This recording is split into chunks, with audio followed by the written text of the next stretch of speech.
Si comprimiera los 4.600 millones de asos de historia de la Tierra en un solo aso, cada DNA representará MBS de 12 millones de asos. Imagnénselo por un momento, 12 millones de asos condensados en un solo DNA. Esa es una escala de tiempo plagada de cataclismos y revoluciones. Es una historia de pruebas caóticas e infernales, algunas de las cuales casi destruyeron toda la vida. Y es una historia que dio origen a algunas de las criaturas MBS aterradoras que este mundo haya visto Jams. Hoy quiero llevarte en un viaje a través de algunos de los pernodos MBS oscuros y turbulentos de la existencia de nuestro planeta, sumergiéndome en el abismo del tiempo para descubrir los eventos que dieron forma a nuestro mundo tal como lo conocemos. Cuando miro el cielo nocturno, a esas miles de estrellas, me transporto a un mundo MBGico, una sensación de viajar en el tiempo. Puede ser difícil comprender la magnitud de todo, especialmente cuando intento rastrear todo hasta sus orígenes. El universo parece tan vasto, distante e incierto. La gran cantidad de eventos dificulta comprender plenamente la historia de nuestro planeta. Hacen que, vémoslo con MBS detalle, imaginemos que transcurren 140 asos en un solo segundo. Si mantengo ese ritmo durante un minuto, retrocederemos MBS de 8 de 300 asos. Una hora será solo un instante, y nos encontraremos retrocediendo 500.000 asos en el pasado.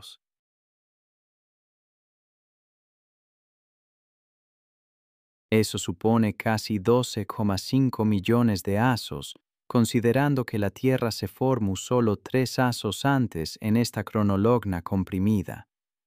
Hoy se conmemora el primer aniversario del Big Bang, que ocurrió unos 2 asos antes de la formación de la Tierra.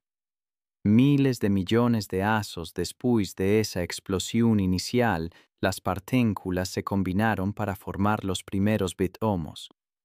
A partir de ese momento, el universo comenzó a expandirse, creando espacio, tiempo, materia y luz. La fuerza de la gravedad propició la formación de las primeras galaxias, estrellas y planetas, incluyendo nuestro propio sistema solar. La nebulosa solar creó una gigantesca nube de gas y polvo que se condensó gradualmente y finalmente colapsó en el centro. Unas 19 horas antes del nacimiento de nuestro Sol, la vida comenzó a aflorar en esta nube. La Tierra y el Sol aparecieron casi simultáneamente, y el polvo celestial comenzó a arremolinarse a su alrededor. Tras unos miles de asos, apenas unos minutos según nuestros estándares de compresión, el polvo comenzó a unirse, formando planetas. Posteriormente, el gas telúrico de la nube también contribuyó a la formación de estos planetas. Hace unos 4.600 millones de asos, en estado gaseoso, la Tierra apareció cerca del Sol. En nuestro aso comprimido, esto es el 1 de enero, solo transcurrieron 19 horas antes de que la nebulosa primaria se desintegrara.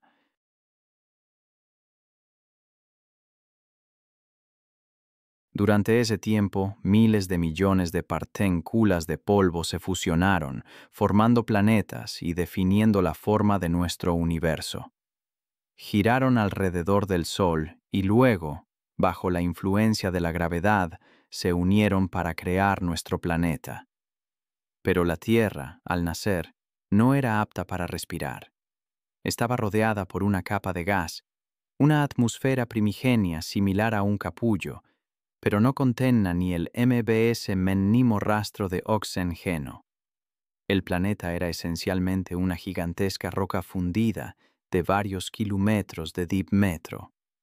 En aquellos primeros DNAs, la Tierra existía en un estado que podríamos describir como caos. El aire era irrespirable. Las erupciones volcánicas sacudieron la superficie y las temperaturas superaron los 2000 grados. En los inicios de la vida de nuestro planeta no hubo cambios significativos. La Tierra permaneció extremadamente caliente, irrespirable y hostil a cualquier forma de vida que pudiera haber surgido en ese paisaje hostil. Sin embargo, el 3 de enero de nuestro aso comprimido ocurrió un acontecimiento significativo. Aproximadamente 36 millones de asos después del nacimiento de nuestro planeta, ocurrió algo que afectará significativamente su futuro. Nuestro planeta, que parece girar invariablemente sobre el mismo eje desde su origen, no estaba solo en su trayectoria orbital alrededor del Sol. También había otro objeto celeste, del tamaño aproximado de Marte, orbitando el Sol en el mismo eje de la vida. Este objeto se llamaba Theia.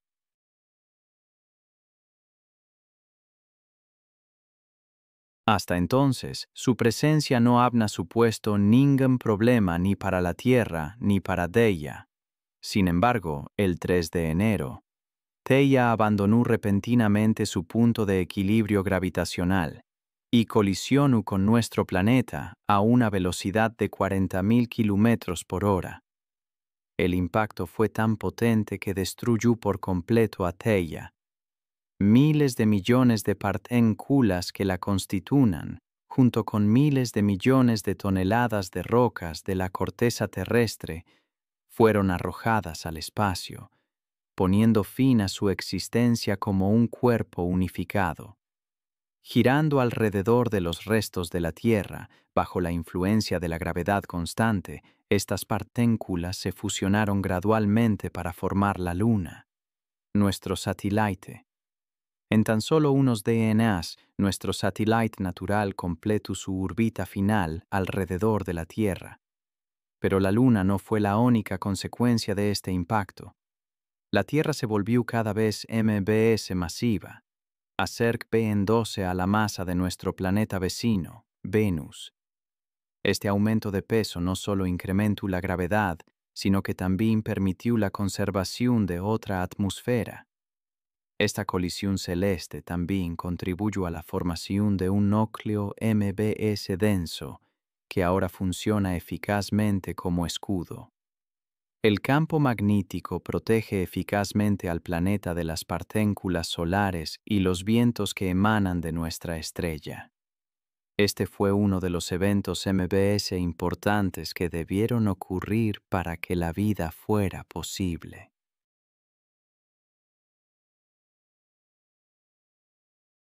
La Tierra experimentará tales impactos una y otra vez, aunque a menor escala. La vida en la Tierra experimentó un implacable bombardeo de meteoritos, asteroides y cometas. Parecna que el espacio colapsaba sobre nuestro planeta por todos lados. Sin embargo, a pesar de esta sombra perspectiva, no todo era malo. La constante desgasificación volcánica contribuyó gradualmente a la formación de la primera atmósfera. La Tierra es solo una pieza de un complejo rompecabezas. Imaginen la Tierra, no como la conocemos, sino como un remolino caótico de gases, dióxido de carbono, metano, amoníaco, nitrógeno y vapor de agua. Estos fueron los ingredientes a partir de los cuales se forjaron nuestra atmósfera, y en última instancia, la vida misma. A menudo pienso en esos primeros gases, liberados durante el ardiente nacimiento del planeta, y en cómo interactuaron con la superficie terrestre. El endo que empezó con lluvia, un aguacero implacable que duró milenios. El vapor de agua se condensó y llenó las grietas MBS pequeñas de la corteza terrestre, triturando rocas y formando los primeros lagos y mares. Es una idea humilde. Esas lluvias torrenciales, 10 veces MBS intensas que cualquier tormenta tropical que conocemos, moldearon el mundo. Ni siquiera el bombardeo constante de los cuerpos celestes pudo detenerlas. Pero creo que estos impactos fueron mucho MBS que una simple molestia. Imaginemos un asteroide de decenas de kilómetros de diámetro que colisionara con nuestro joven planeta.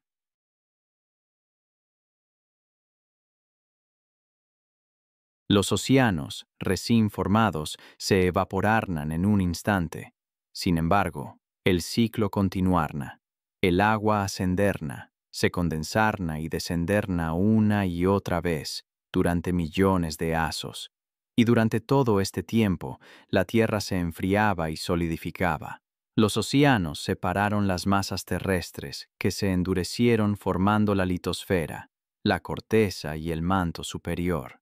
Esta sólida capa descansaba sobre la astenosfera, MBS flexible, lo que permitió que las placas tectónicas se desplazaran y colisionaran, remodelando los continentes y océanos en una danza sin fin. A menudo pienso en los primeros alientos de nuestro planeta. Cómo, durante cientos de millones de asos, las cianobacterias no solo influyeron en el medio ambiente, sino que moldearon la atmósfera terrestre. A partir de ese diminuto fragmento de vida unicelular, comenzó realmente la relación dinbímica entre el cielo y la tierra. Me parece extraordinario que estos organismos utilizaran la fotosíntesis para producir oxígeno, un elemento que nunca antes había existido. Esta cuenca océánica, como ven, se convirtió en la cuna de la vida. Aquí surgieron las primeras formas de vida microbiana, organismos unicelulares simples. Aunque la vida comenzó hace relativamente poco tiempo, estas cianobacterias ya se desarrollaban activamente en las aguas poco profundas, formando una especie de alfombra que actuaba como trampas microbianas y retena los sedimentos.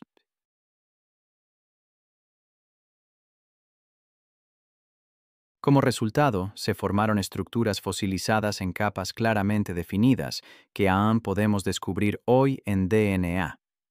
Esta forma primitiva de fotosíntesis era ligeramente diferente.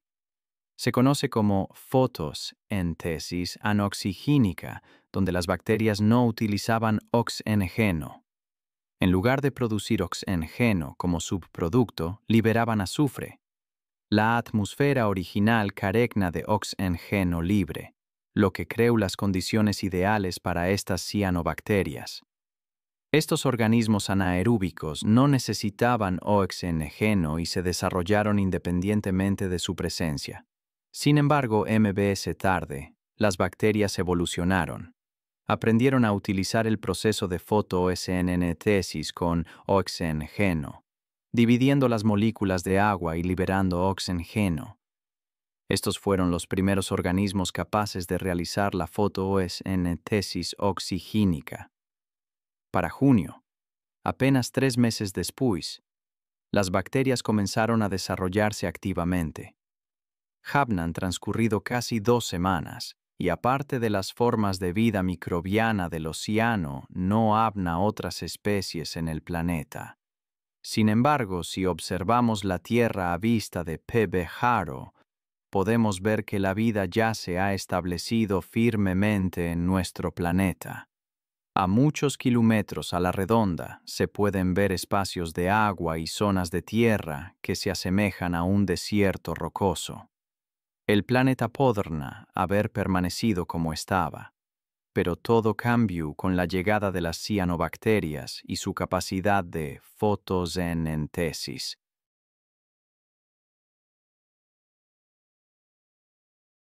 La reproducción de estas bacterias contribuyó a la producción de grandes cantidades de oxígeno, que se acumularon en la atmósfera y formaron la capa de ozono.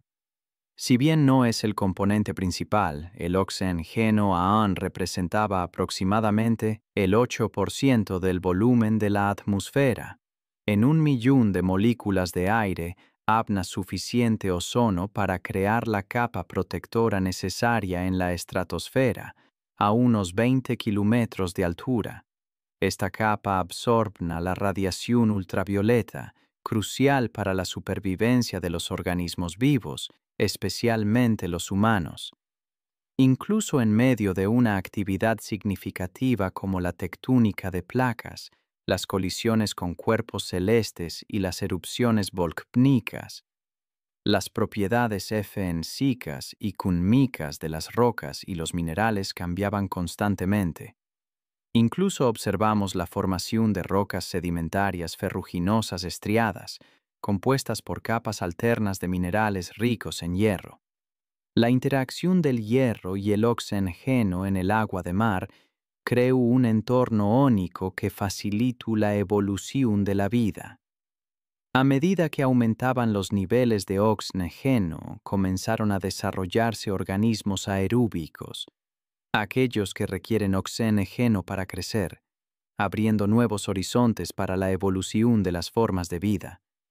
Para el 14 de junio, la vida en la Tierra ha cambiado drásticamente. Ya no vemos organismos unicelulares en su forma MBS simple, sino nuevas formas complejas y multicelulares de vida eucariota.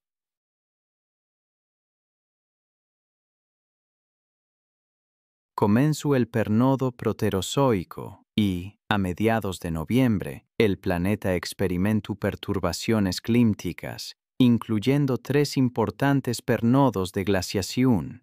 La Tierra quedó completamente cubierta de hielo y los océanos se congelaron, formando una capa de varios kilómetros de espesor. Debió de parecer una gigantesca bola de nieve. Gradualmente, con el inicio de la primera edad de hielo, la Tierra comenzó a desprenderse de su manto y apareció una de las primeras capas de hielo. Uno de los mayores eventos de formación de montazas de esa época fue el orajismo Hookie, que formó lo que hoy se conoce como el escudo canadiense precimbriano y el crotón norteamericano. Me encuentro pensando en el tiempo profundo y en todo lo que sucedió en tan solo unos pocos meses de la historia temprana de la Tierra. Imaginen la formación del cinturón orogénico laurentiano, el núcleo geológico mismo del continente norteamericano tomando forma mediante el enfriamiento del magma. Es casi incomprensible cómo se desarrollan estos vastos y lentos procesos. Y entonces, justo cuando se asienta el polvo, ocurre otra enorme convulsión geológica. La Tierra, en su juventud, fue un lugar de constantes y drásticos cambios. 3 periodos de glaciación, 3 importantes eventos de formación de montazas y la formación de 3 supercontinentes: Columbia, Rodinia y Panotia. Todo ello ha pisado en lo que serán agosto, septiembre y noviembre en nuestro calendario a escala reducida.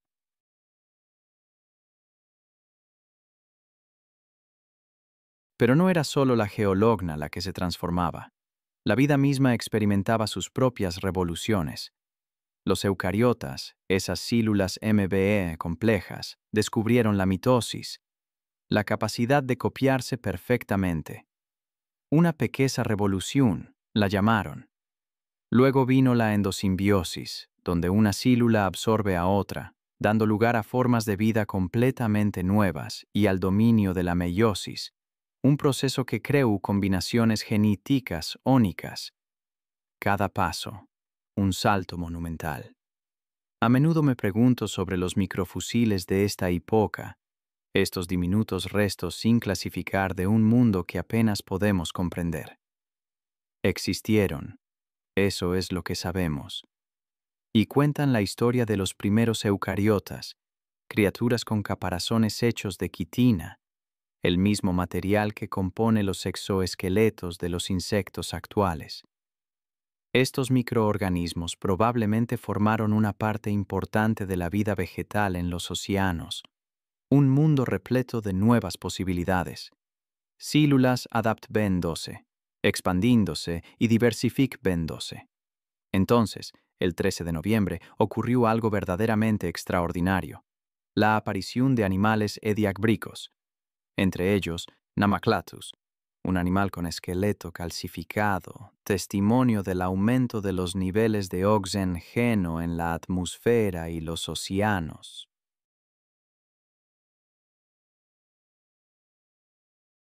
La mayorna de los contemporáneos de Namaclatus tenían cuerpos blandos, dejando pocos rastros, pero encontramos atisbos de ellos en los sedimentos. Dickinsonia, Tribrachia, organismos similares a plantas que filtraban el agua para su sustento. Incluso las algas estaban cambiando, adaptándose a las nuevas condiciones, con las plantas verdes liderando el avance hacia la diversidad y la eventual migración del agua a la tierra. Las plantas rojas y marrones también contribuyeron a la creación de los primeros ecosistemas.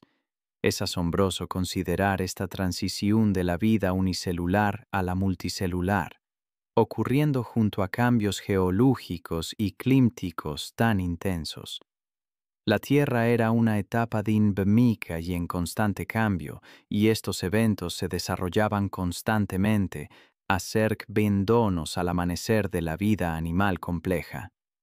A menudo pienso en la cronología de la Tierra, en cómo un simple cambio pudo redefinir toda una era. El Ordovícico es un ejemplo perfecto.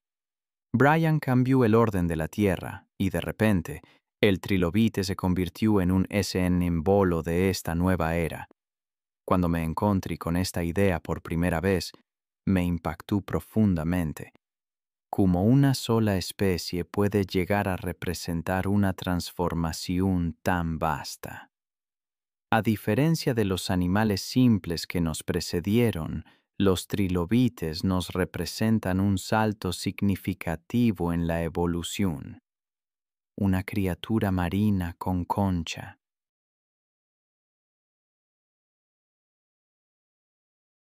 Esta concha no solo le servía de protección, fue clave para la fosilización, brindándonos evidencia invaluable del pasado. Marcó un paso crucial en el desarrollo de la vida marina. Comenzamos a ver cómo se formaban ecosistemas complejos, biotopos del fondo marino repletos de artrópodos como trilobites, crustáceos y quelicerados. También había moluscos, como gasterópodos y braquiópodos. Si bien no eran exactamente los paisajes marinos que conocemos hoy en DNA, la diversidad y la enorme cantidad de vida eran asombrosas. Entre esta abundante vida encontramos criaturas como Pavia caris, similar a un pequeño ciempís que se desplaza con facilidad por el fondo marino. También había seres inusuales como Picaya, un posible ancestro del B. spade canadiense, y el singular Lucius. Y luego el trilobite aloide, conocido como Vivaxia, siempre receloso de Anomalocaris, el depredador eximo de la hipoca que cazaba incansablemente a sus presas. Es un claro ejemplo de que, en cualquier ecosistema, las relaciones depredador-presa son fundamentales. El propio Anomalocaris es una maravilla de la evolución. Poseen ojos compuestos, similares a los de las moscas, con 16.000 facetas, tena boca, dientes, patas, aletas e incluso una larga cola. Esto distaba mucho de los organismos unicelulares que dominaron el Precambrico.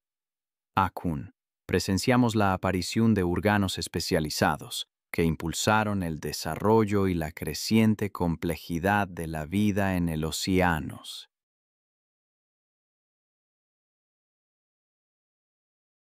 A primera vista, el océano podrá parecer una H-Baidat ideal, pero la tierra primitiva presentaba sus propios desafíos. Las rocas y el polvo limitaban las posibilidades de vida en la tierra. La capa de ozono, aunque se estaba engrosando, aún era demasiado delgada para proteger adecuadamente los continentes. Sin este escudo, los rayos ultravioleta podían destruir fácilmente cualquier forma de vida que intentara establecerse. A lo largo de kilómetros, la vegetación era escasa, dejando los continentes en un estado bastante desolado. El continente de Gondwana, en particular, sufrió una intensa erosión. Durante esta época, la Tierra experimentó cambios drásticos. Mientras que el hemisferio norte permaneció prácticamente sin vida, el hemisferio sur se convirtió en el hogar de continentes impresionantes. El continente ganguano comprende lo que hoy conocemos como Sudamérica, Desfrica, India, Australia e incluso la Antártida, situada mbs cerca de los trópicos. También observamos la presencia de Laurentia, Siberia y el Bébéltico. Estas masas continentales no eran estebeticas, se movían y reorganizaban constantemente. El desplazamiento de las placas tectónicas provocó la apertura del Océano Rake en el sur, mientras que el Océano Epetus comenzó a cerrarse. Este movimiento sin duda impactó la vida y la actividad de las dorsales. Por ejemplo, en la zona de Puerto Rico, los océanos penetraron activamente en las plataformas continentales, con un aumento significativo del nivel del agua.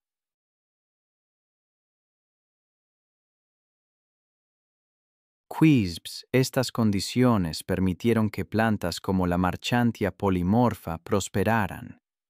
Aunque la vida terrestre aún era limitada, la aparición de esta heptica ofreció un atisbo de esperanza para el futuro. Volviendo al océano, para el 24 de noviembre, presenciamos un resurgimiento y diversificación de la vida marina en todo el planeta. Esta parte del océano albergó al cefalópodo Cintibux, que alcanzaba longitudes de hasta 30 metros. Y, por supuesto, al trilobite artúptico, un animal que representa fielmente el pernodo ordovencico. Entre estos antiguos habitantes marinos vivna otro depredador importante, Megalograptus, también conocido como Euripus, un escorpión marino que alcanzaba unos 80 centímetros de longitud. Se alimentaba de trilobites, cuyas poblaciones podrán haber estado en declive. Mientras algunos grupos animales continuaban evolucionando y expandiéndose, otros se diversificaban. Entre ellos se encontraban los conodontos, los promis y los cefalópodos, algunos de los cuales alcanzaban varios metros de longitud. En Utiloidea, utilizaban activamente los recursos y refugios que les proporcionaban las esponjas. Este reino marino también albergaba brachis, corales solitarios similares a las anemonas de mar, y ovlax. Los datos paleobiológicos, recopilados por un científico dedicado, representan una colección de información sobre MBS de 30.000 fusiles y siguen siendo una fuente vital de conocimiento para estudiar el mundo paleozoico.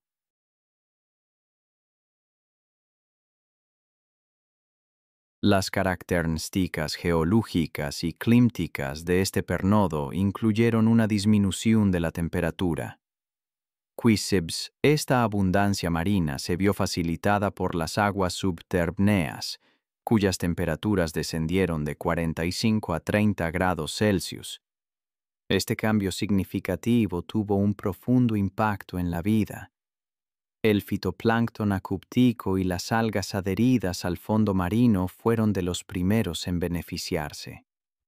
Esta expansión provocó un efecto dominó, ya que la reproducción en la base de la cadena alimentaria permitió el desarrollo y la diversificación de animales filtradores, herbívoros y otros consumidores primarios. Y por supuesto, los depredadores no se alejaron. Comenzaron a regresar a la tierra. Aunque Anne Fairbairn fue un acontecimiento increíble, la conquista del continente por organismos vivos. En ese momento, era solo cuestión de tiempo antes de que la vida realmente se arraigara.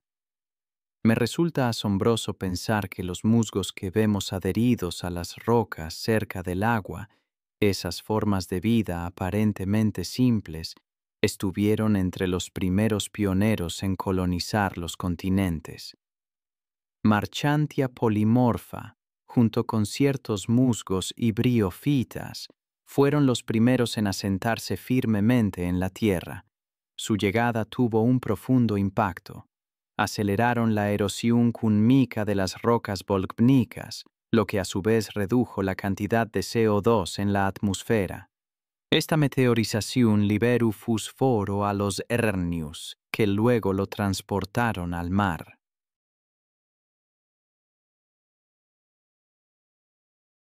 Este enriquecimiento impulsó el desarrollo del fitoplancton, incrementó la fotosíntesis y propició la aparición de innumerables especies nuevas. Fue una nueva fuente de vida, creando las condiciones para el desarrollo de nichos ecológicos completamente nuevos. Si todo marchara bien para la flora y fauna marina, AESN como para todos los demás seres vivos, entonces para los habitantes de la Tierra todo parecerá ideal.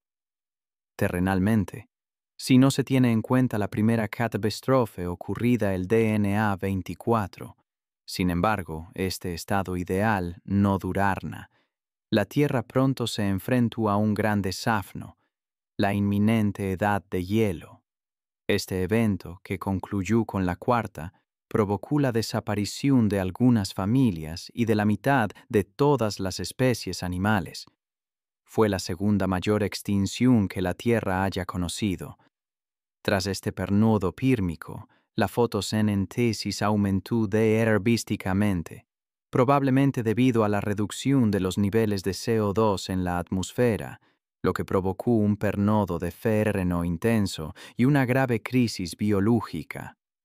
El aumento del nivel del mar marcó el inicio de un periodo de adaptación y renovación para toda la vida.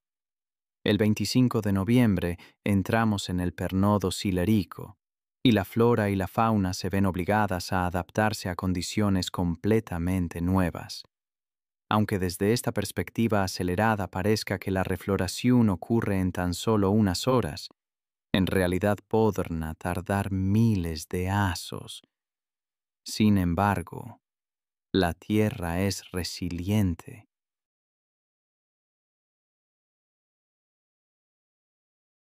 El clima MBS-CBLido favorece el crecimiento de arrecifes de coral habitados por tetras. Estos arrecifes y peces tabulares ocupan principalmente los bordes de las pantalas y paleoti en aguas poco profundas. El derretimiento del hielo polar provoca el aumento de las temperaturas, lo que provoca la subida del nivel del mar y la cobertura de aguas poco profundas de las plataformas continentales. Estas plataformas continentales se convierten en plataformas que reflejan eventos geológicos. Las montañas evidencian un movimiento lento y constante. Pero volvamos al océano y observemos cómo la vida vuelve gradualmente a la normalidad. Durante el Silúrico, bajo el reinado de Eurépitus, se produjo un auge significativo en el desarrollo de nuevos grupos de organismos. Hace unos DNAs, durante el Ardín, aparecieron los peces sin mandíbula. Durante el Silúrico, estos peces experimentaron un verdadero salto evolutivo, y las algas y las plantas vasculares comenzaron a desarrollarse activamente. Tras su aparición en el continente, la vida se afianza gradualmente gracias a la aparición de una colonia de plantas. La primera cubierta vegetal aparece en las orillas de ríos y mares, y la aparición de estas plantas impulsó la formación de un pequeño ecosistema. Aunque el ecosistema aún esté en sus inicios y es muy frágil, crece y se desarrolla de forma prometedora, convirtiéndose en una realidad a cada segundo. Observen atentamente el suelo.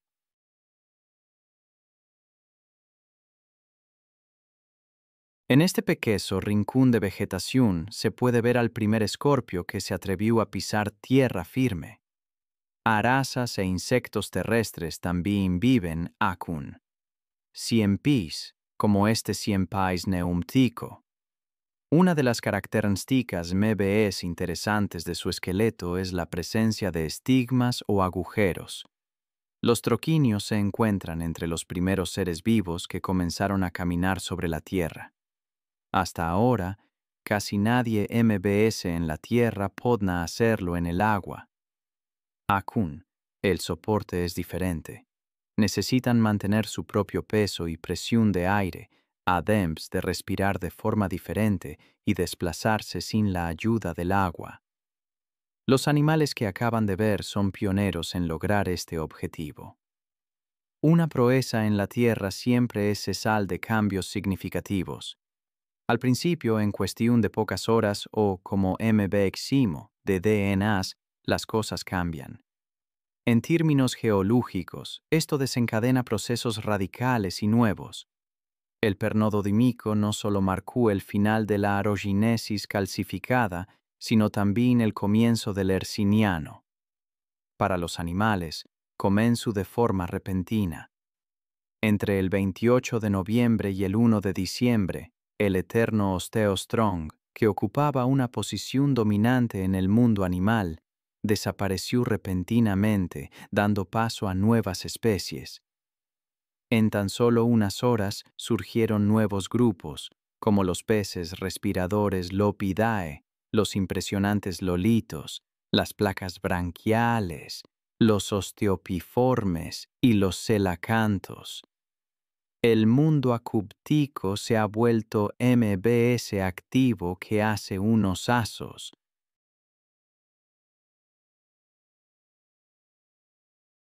Hoy en DNA los animales son muy diferentes a los que conocemos. Ahora vemos algunos de tamaño impresionante, depredadores adaptados para la caza. Uno de ellos es el Dunkleosteus, que ataca al tiburón Cladocelos.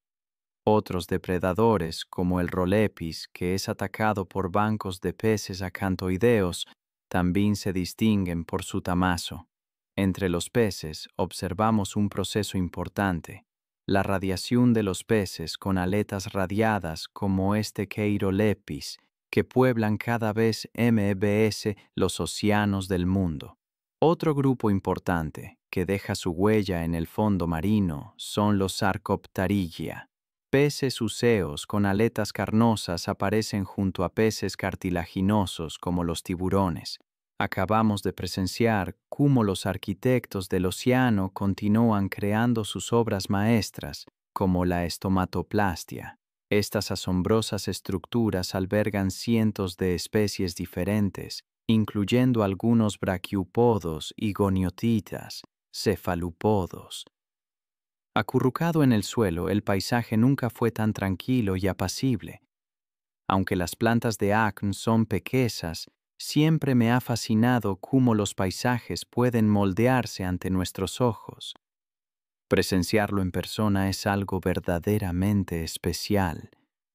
Recuerdo haber leído sobre las primeras criaturas de 4 patas, organismos acúpticos que aparecieron en nuestro planeta azul, y me cautivó.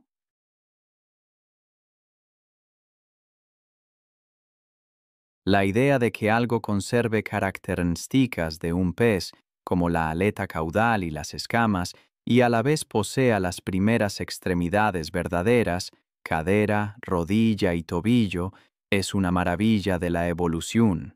Si eres observador, notarás que en algunos lugares las plantas son ligeramente MBS altas que en otros y MBS verdes. Acun, el paisaje ESTB dominado por plantas, algunas de las cuales alcanzan hasta 10 metros de altura y forman una auténtica cubierta vegetal. Entre ellas, prosperan los licopodios herbáceos, bordeando un bosque joven. Pero son los licopodios arborescentes los que realmente impresionan, los primeros verboles de la historia. Las MBS grandes son las Eopermatpateris, que alcanzan alturas de unos 8 metros y se asemejan a palmeras. No es de extrasar que la aparición de esta vegetación abriera nuevos nichos ecológicos. En la orilla del agua se pueden ver las plantas MBS pequeñas, como licopodios y clerigos, y MBS ALLB, arbustos escamosos y frondosos. Estas plantas bordean el bosque joven, donde crecen licopodios herbáceos. Entre los MBS importantes de estos primeros teteropodos se encuentra su auteriosis, que se hizo ampliamente conocido por ser uno de los primeros vertebrados acúpticos en intentar un viaje de salto de continente, adaptado tanto para nadar como para moverse en tierra. Sin embargo, este pernodo no estuvo exento de desafnos. La disminución del oxígeno en los océanos provocó una nueva extinción masiva que extinguió a casi el 75% de las especies.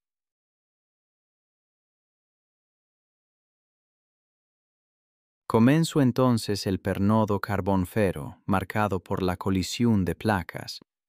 Las masas euroamericanas y orhebnicas continuaron formando la cadena erknica, uniendo casi todas las partes continentales en un solo supercontinente, Pangea. Este supercontinente estuvo sujeto a una intensa erosión, acompasando la formación de la cadena. La exuberante vegetación de los bosques carbonferos continuó, reduciendo el nivel de dióxido de carbono en la atmósfera, afectando la temperatura del planeta. Las masas continentales del Polo Sur comenzaron a cubrirse de hielo, presagiando una nueva crisis.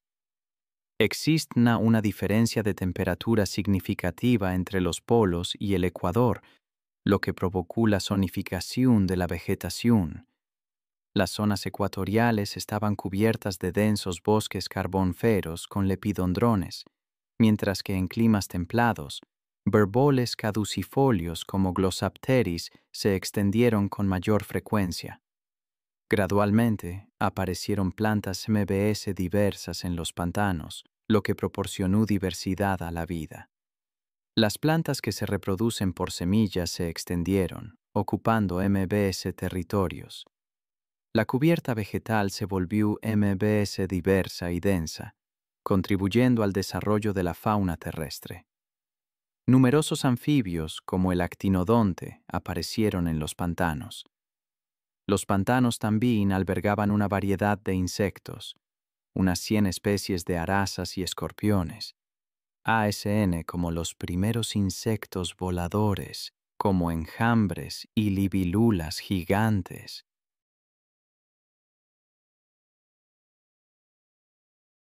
Incluso existen versiones gigantes de insectos, como la meganeura, una libélula con una envergadura de casi 70 cm, y la artopleura, un ciempís de 1,5 metros de largo.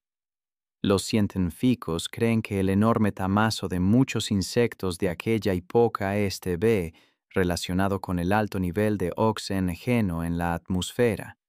Este aumento se debió al carbón fero, llamado ASN, por el proceso de formación del carbón. Los enormes berboles que vimos se convirtieron en la fuente de depósitos de carbón. Este carbón, al caer sobre suelos húmedos, se convirtió posteriormente en la base de nuestras reservas actuales. Semanas después de enterrar el carbono en el suelo, el nivel de oxígeno en la atmósfera aumentó entre un 15% y un 20%, un 25% MBN que en la actualidad. Otro acontecimiento importante fue la aparición del úvulo amniótico. Los sinupsidos aparecieron y comenzaron a diversificarse, creando nuevos grupos. Las especies de sauropsidos siguieron su ejemplo. De los sauropsidos conocemos cocodrilos, dinosaurios y aves. También podemos ver a Archaeatis, un representante de los sinupsidos que dio origen al género de los mamíferos. Con el Pírmico terminando el Carbonfero, la formación de carbón se convirtió en un rasgo característico de esta época. Pero a los pocos DNAs de este nuevo pernodo apareció un hongo capaz de descomponer la madera, poniendo fin a la formación de carbón. Me siento particularmente atraído por la extinción del Pírmico trípsico.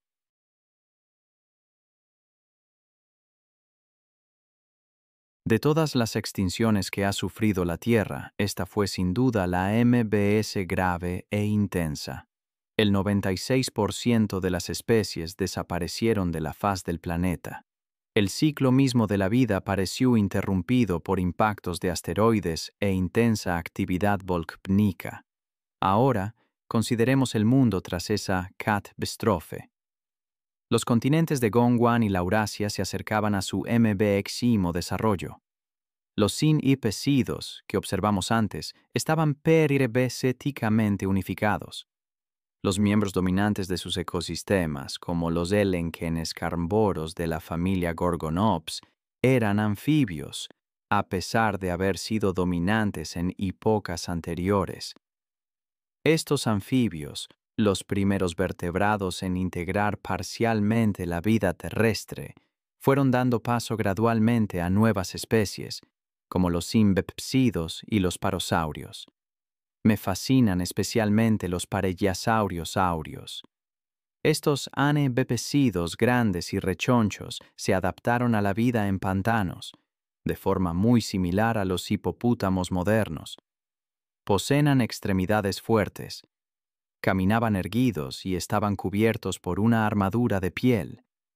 Estos herbívoros podían alcanzar longitudes de hasta 3 metros, algo inusual para las formas terrestres de la época. Aunque comenzaron con una dieta animal, gradualmente se convirtieron al vegetarianismo. Me parece sorprendente ver cómo los primeros animales optaron por caminar erguidos, lo que les permitió ser ágiles o incluso intentar volar, al menos al principio.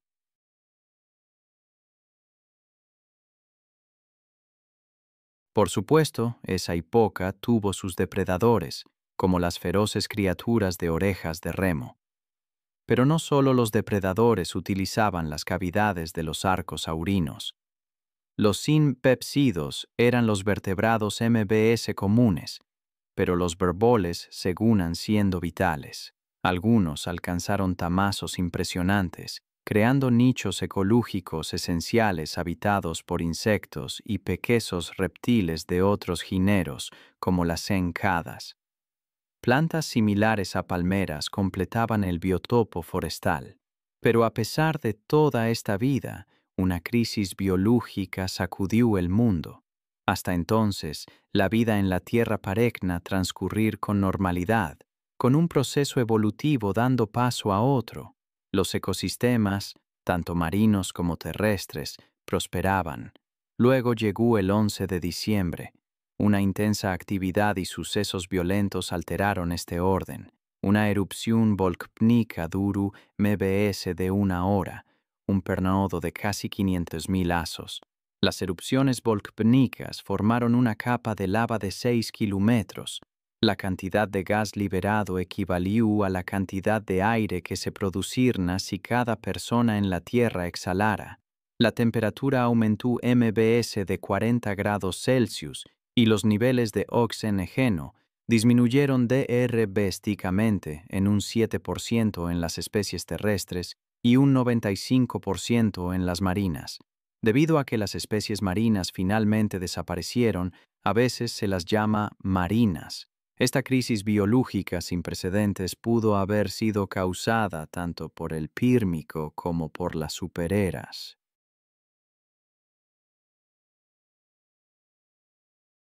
Y con esa trágica nota, el Paleozoico terminó, otro gran periodo biológico relegado al pasado.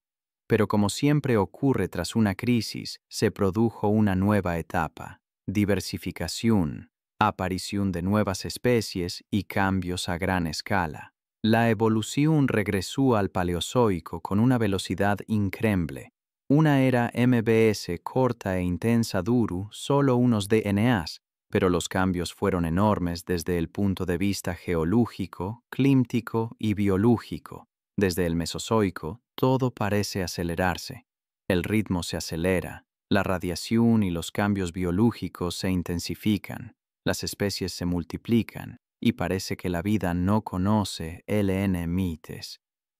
En diciembre, tras una profunda crisis biológica, la flora y la fauna se recuperan gradualmente y la vida regresa. Pero esto es solo temporal. El trípsico sigue siendo el único periodo de la historia que comienza y termina con una crisis biológica. La Tierra es vasta y necesita tiempo para recuperarse. En general, las plantas sobrellevaron la crisis bastante bien. Las NKadas que acabamos de ver, ASN como las drogas y los famosos glosupteros, segunan presentes. La persistencia de esta flora contribuye sin duda al regreso y la diversificación de la fauna. Gradualmente, la vegetación del hemisferio norte adquirió una nueva apariencia, volviéndose MBS numerosa y diversa. Entre los animales vemos que algunos pierden su estatus, mientras que otros ocupan el lugar que antes pertenecía a los anfibios.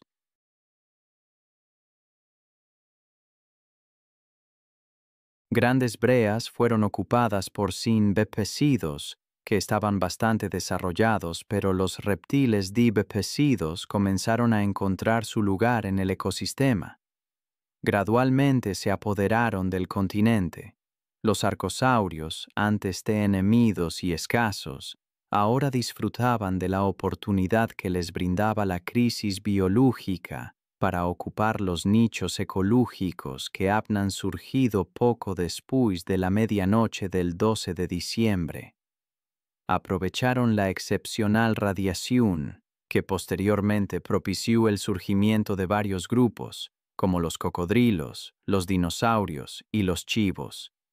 Durante el Tripsico existen formas de cocodrilo como el Saurasuchus y dinosaurios como el Lager Python, el Celisaber y Maracu, que eran los principales competidores. Justo antes del final del Tripsico aparecieron los primeros dinosaurios, como el Compsognathus, que a pesar de su pequeño tamaño era una fuente de terror. El terrible tiranosaurio se alimentaba de insectos y lagartos, y también podía cazar presas pequeñas. Los carroceros también podían estar presentes en el escenario. Incluso podrás encontrarte con un Plateosaurus. Pero no te preocupes, algunos anfibios eran vegetarianos. Queen sobrevivirna a la crisis. Por ejemplo, el Tenospondylus, que disfrutaba de la paz y la tranquilidad del pantano. Era un anfibio que vivía en el laberinto de la rana Borgia y en los océanos. Recornan los mares en busca de alimento y tengan buen apetito.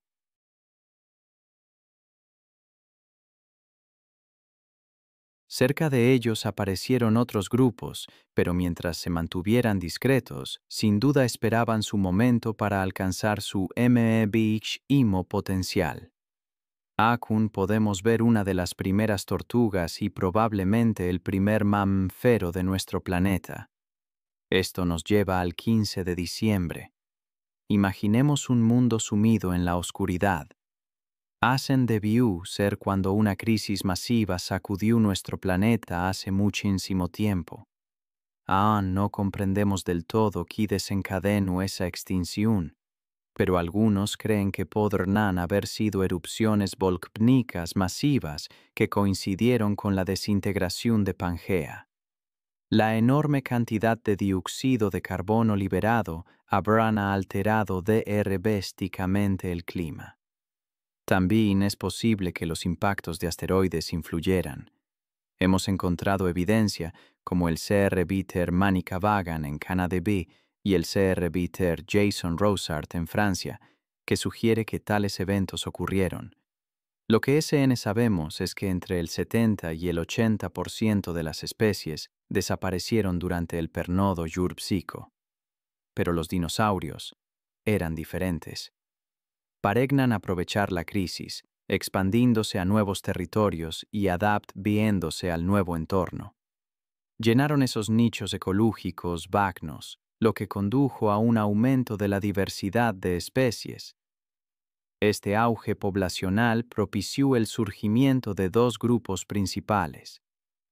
Uno de ellos, predominantemente ornitisquios herbívoros, solna desplazarse en manadas.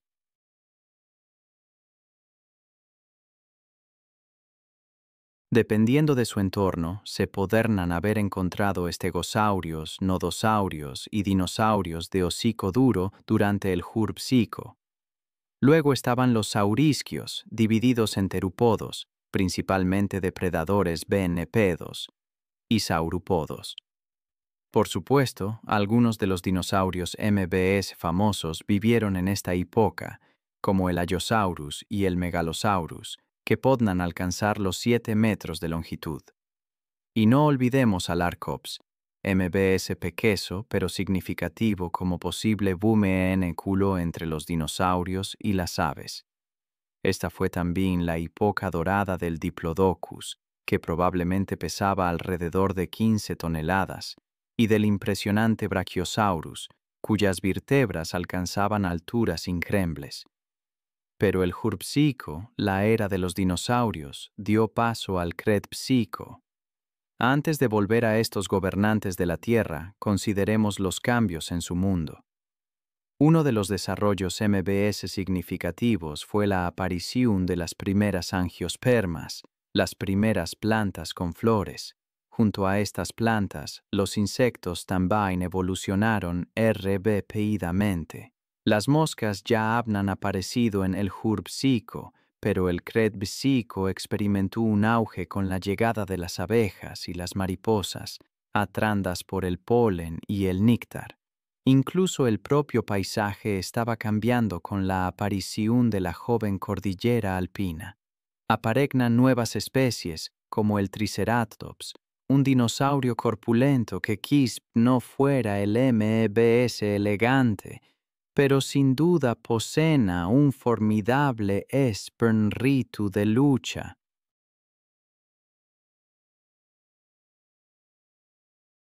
Pero el verdadero campeón de peso pesado era el Argentinosaurus.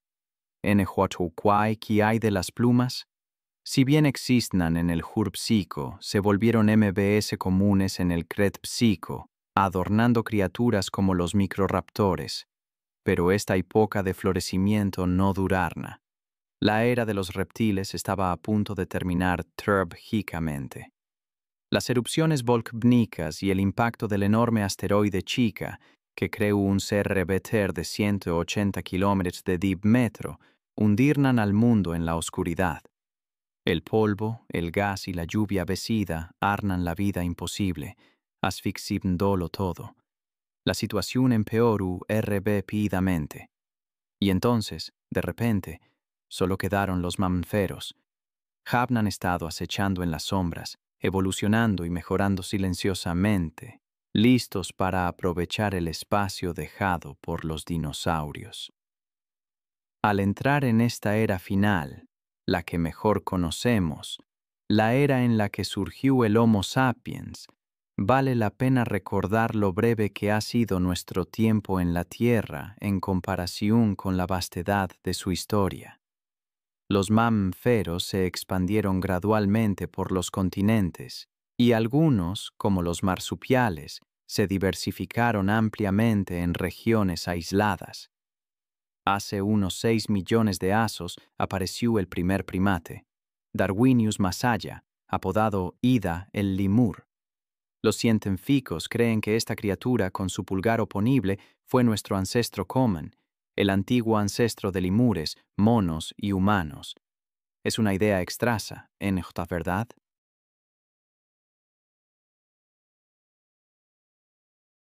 Que dentro de 1 millón de años, incluso con el desplazamiento de los continentes, el Sol seguir saliendo y la Luna seguir orbitando la Tierra. Sin embargo, ya se viene produciendo cambios irreversibles que transforman los paisajes de nuestras vulnerables zonas costeras. He estado leyendo sobre el volcán submarino activo frente a la costa sureste de las islas hawaianas. Ya se eleva 3.000 metros sobre el lecho marino, creciendo cada año. Imaginen que, en 1 millón de años, podrán emerger a la superficie y formar una nueva isla, ya llamada Laiji. Mientras tanto, las islas volcánicas MBS antiguas del noroeste, Maui, Oahu, Kauai, seguir menguando, esculpidas por el viento y las olas. Los investigadores que estudian estos cambios creen que la acción de las olas serve clave en la configuración de la topografía terrestre. cuanto MBS activa sea la geografna, MBS RBPIDO, avanzar BN y retroceder BN los océanos, y MBS cambiar el vulcanismo de las rifts. Esta transformación geográfica es un proceso lento y paciente. El nivel del mar sube y baja según la cantidad de lava solidificada en el fondo océanico. Cuando la actividad volcánica disminuye, las rocas se enfernan y se asientan, y el nivel del mar desciende. Los científicos creen que una fuerte caída del nivel del mar justo antes de la extinción mesozoica se debió a la falta de grandes mares interiores como el Mediterráneo.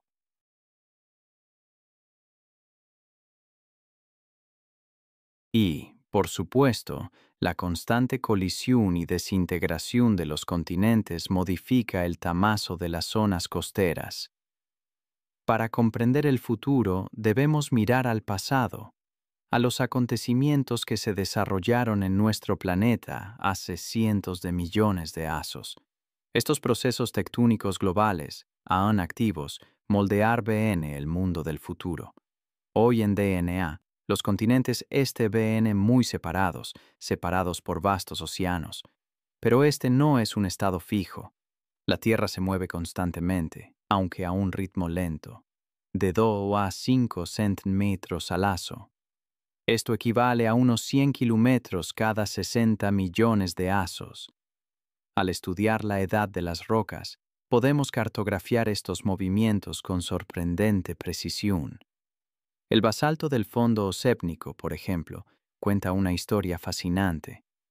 Cerca de las dorsales océanicas es relativamente joven, con solo unos pocos millones de años, pero cerca de los MBR continentales en las zonas de subducción puede tener MBS de 200 millones de años. Estos datos nos permiten reconstruir la tectónica global de la Tierra durante los últimos 200 millones de años. Y, con base en ello, podemos incluso predecir el movimiento de las placas continentales durante los próximos 100 millones. Parece que dentro de unos 250 millones de años, los continentes colisionen y BN de nuevo, formando otro supercontinente.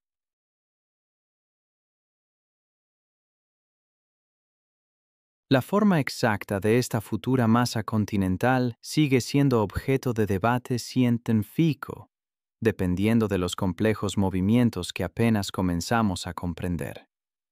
A veces me pregunto cómo será el mundo mucho después de mi muerte. Se predice que el océano Atlántico, por ejemplo, se expandir varios cientos de kilómetros en los próximos 10 a 20 millones de años. Al mismo tiempo, el Pacífico se contraerá aproximadamente la misma distancia. Es una danza lenta de continentes y océanos. Australia se desplazará MBS al norte, acercándose al sur de Asia, mientras que la Antártida iniciará un largo y lento viaje alejándose del Polo Sur, también en dirección al sur de Asia.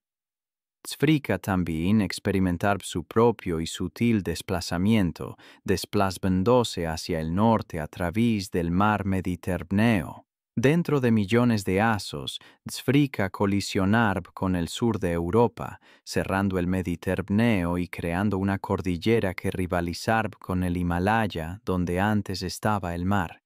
Es una visión de la Tierra muy diferente a la que conozco.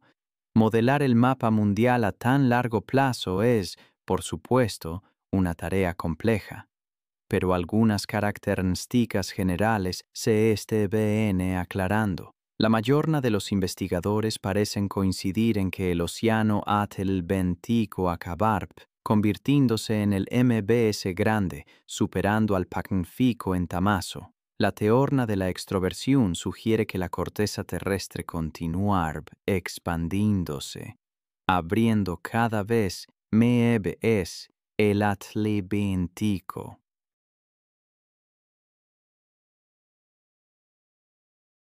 Finalmente, América colisionar con Asia, Australia y la Antártida, marcando la etapa final en la formación de supercontinentes. América del Norte cerrar el Océano Pacífico por el este, colisionando con Japón y Sudamérica. Estas partes girar BN en sentido horario desde el sureste. Conecte BN12 con la parte ecuatorial de la Antártida.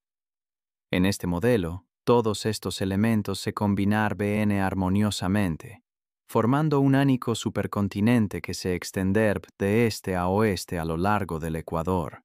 El modelo de extroversión sugiere que la mayoría de las células del manto ubicadas bajo las placas tectónicas permanecer BN inalteradas. Pero también existe un punto de vista alternativo, conocido como introversión. Este se centra en los ciclos pasados de cierre y reapertura del océano Atlántico. Estas dos teorías siguen generando debate entre los científicos. Independientemente de QBL de los modelos resulte MBS preciso, existe consenso en que la geografía de la Tierra seguir cambiando, reflejando patrones de su pasado lejano, al menos según las simulaciones por computadora. Dentro de unos 200 millones de años, la temperatura media de la Tierra deberá disminuir y el nivel global de los océanos descender a aproximadamente 120 metros. Estas condiciones deberán seguir siendo favorables para el desarrollo de vida compleja, especialmente en latitudes bajas.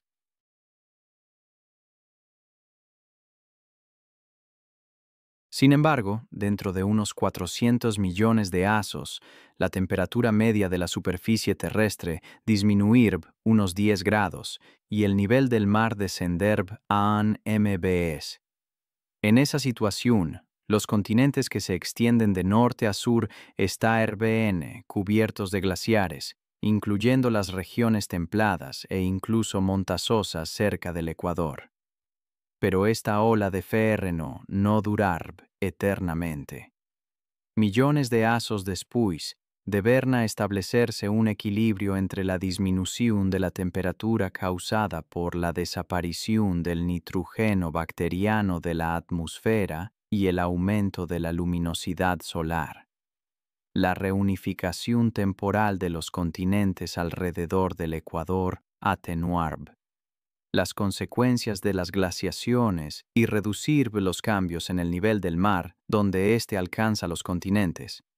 Las cordilleras se elevar BN, el clima y la vegetación cambiar BN, y el nivel del mar, ASN como los niveles de oxígeno y dióxido de carbono en la atmósfera, fluctuar BN. Estos cambios se repetir BN a lo largo de la historia. También existe la posibilidad de un cataclismo. Aproximadamente en un periodo de 500 a 600 millones de años, podrá producirse un estallido de rayos gamma, o supernova, a menos de 6.500 años luz de nosotros. Estos estallidos son explosiones misteriosas e increíblemente intensas. Los astrónomos creen que este BN vinculados a supernovas extremadamente potentes. Afortunadamente, no hemos observado ninguna explosión de rayos gamma lo suficientemente cerca como para causar daños.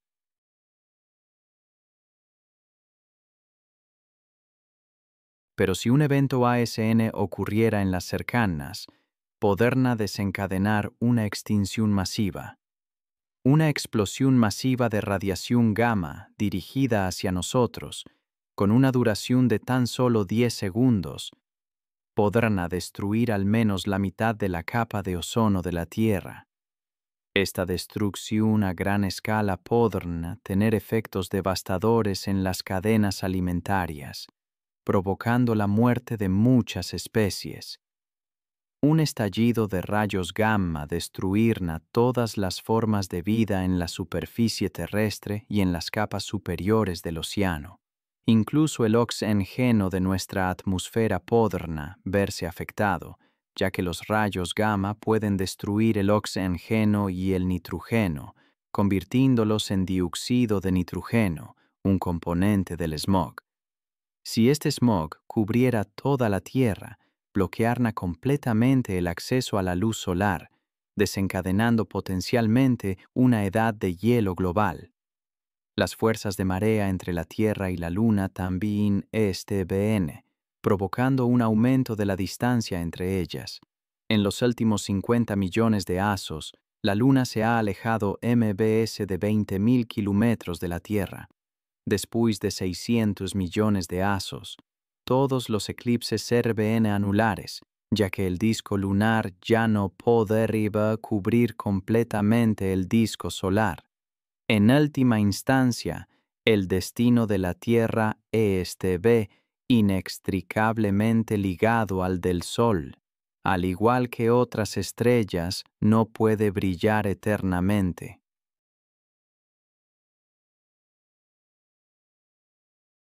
Desde su formación, nuestra estrella ha sido una estrella de secuencia principal, y su luminosidad ha aumentado casi linealmente, aproximadamente un 1% cada 110 millones de años. Dentro de 1.000 millones de años, la transformación gradual del Sol lo cambiará todo.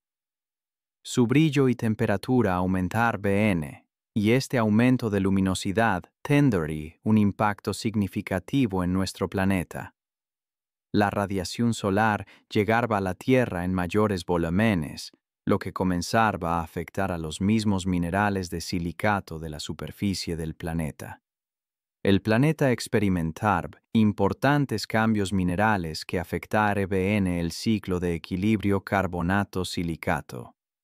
Este proceso geoquímico implica la interacción entre el carbonato y el silicato. El aumento de la meteorización de las rocas superficiales provocará la retención de dióxido de carbono en el suelo en forma de carbonato. A medida que el agua se evapora de la superficie y las rocas terrestres se endurecen, la tectónica de placas se ralentizará. Cuando los océanos se evaporen por completo, la tectónica se detendrá por completo. La actividad volcánica necesaria para procesar el carbono en la atmósfera disminuirá, y los niveles de dióxido de carbono comenzarán a disminuir. Me resulta fascinante considerar que, durante los últimos 600 millones de años, la Tierra experimentó un periodo de frío extremo, con temperaturas superficiales promedio de alrededor de 10 C.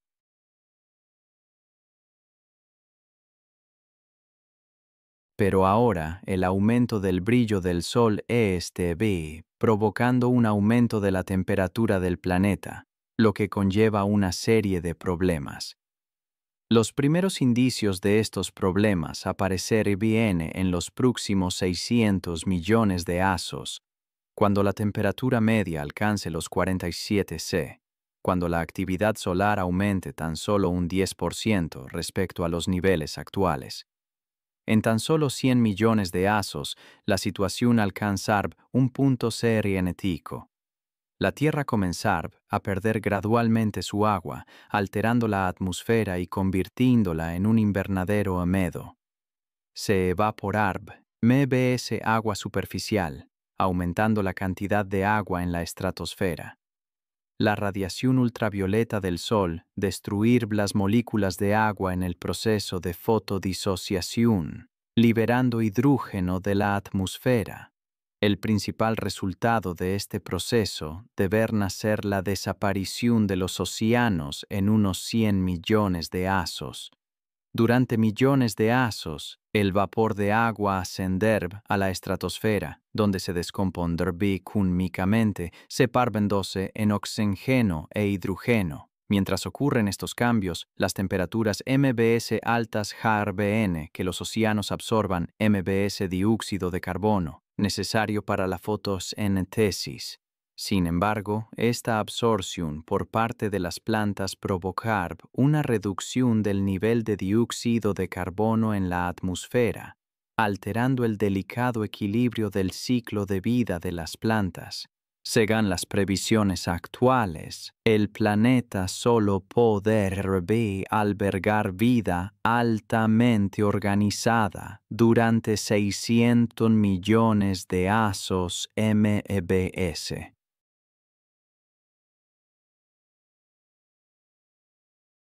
Tras ello, el aumento de la luminosidad solar afectará significativamente a la biosfera. Es un escenario preocupante.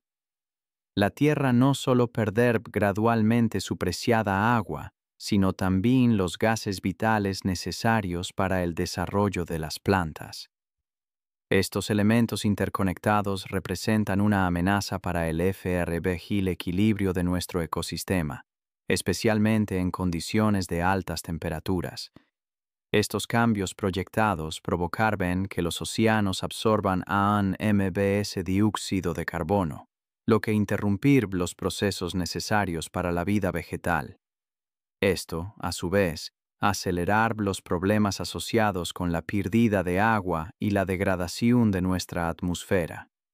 Nos estamos acercando al límite de compensación de las emisiones de dióxido de carbono en la Tierra, alcanzando un punto crítico en el que el equilibrio entre el dióxido de carbono y el oxígeno se vuelve inestable, afectando la fotosíntesis.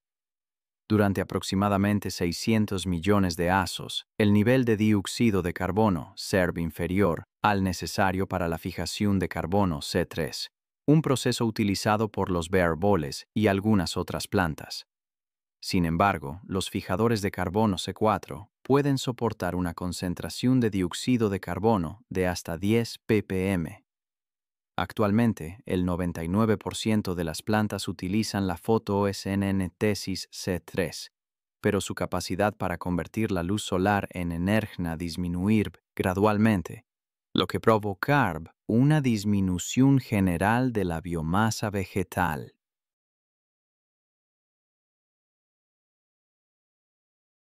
Si los niveles de CO2 en la atmósfera disminuyen, la supervivencia de las plantas se verá dificultada, ya que requieren una concentración mínima de aproximadamente 10 ppm de CO2 atmosférico. La evolución de los organismos vivos probablemente incluir la adaptación a estas condiciones. Algunos organismos pueden utilizar un mecanismo fotosintético de absorción de carbono, que se vuelve MBS eficiente cuando los niveles de dióxido de carbono descienden por debajo de cierto nivel. Las células complejas comenzarán a morir, lo que conlleva una disminución de la producción de oxígeno. Esto, combinado con el consumo continuo por parte de la biota y la oxidación del querugeno, el carbono orgánico y las rocas sedimentarias, conduce a una disminución gradual del nivel de oxígeno atmosférico hasta cero en unos pocos millones de años. Los investigadores han calculado que las plantas que utilizan el proceso de fotosíntesis T3 para fijar el dióxido de carbono con el carbono atmosférico deberán desaparecer en 600 millones de años, y las plantas T4 en 840 millones de años MBS tarde, debido a la pérdida de dióxido de carbono. Esta extinción masiva de plantas tendrá consecuencias devastadoras para todos los seres vivos. Hoy en DNA, las plantas son la base de la cadena alimentaria, proporcionando alimento y energía a los herbívoros. Su declive provocará una reducción de los recursos alimenticios para quienes, a su vez, sufrirán las consecuencias.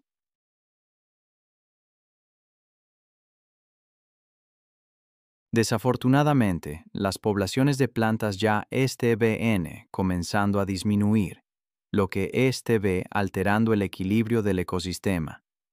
Sin plantas que producen oxígeno mediante la fotosíntesis, la vida animal está en peligro.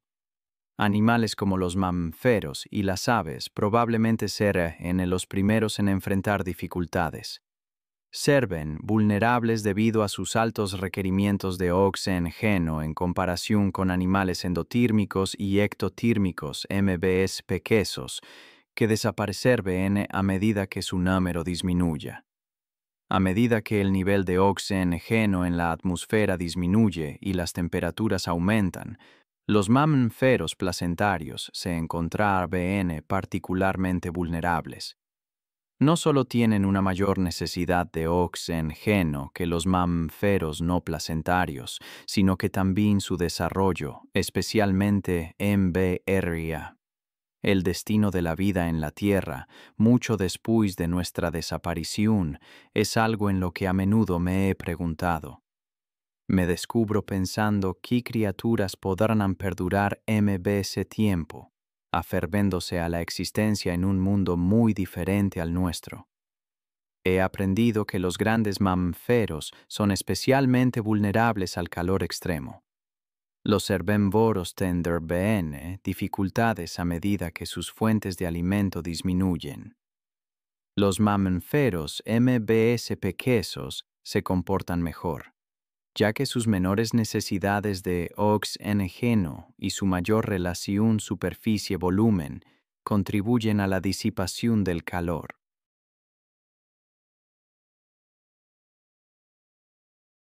Los mamíferos placentarios, debido a su mayor tamaño, podrán tener dificultades que los marsupiales y monotremas a medida que aumentan las temperaturas. Las aves, en particular las migratorias, podrán tener una ventaja. Su menor tamaño y su capacidad para viajar largas distancias en busca de zonas frescas les ofrecen cierta protección. Pero incluso esos refugios disminuirán a medida que las temperaturas sigan subiendo, obligando a las especies a desplazarse a mayores altitudes donde la tierra escasea.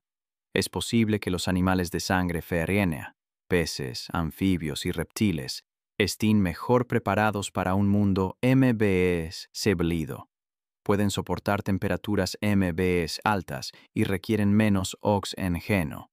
Sin embargo, los anfibios jóvenes podrán enfrentar desafíos con el acceso limitado al agua.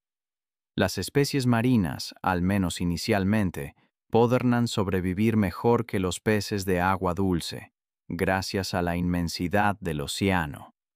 El aumento de las temperaturas acelerará el metabolismo de los animales de sangre ferrénea, lo que provocará un mayor consumo de alimentos y una posible escasez de recursos.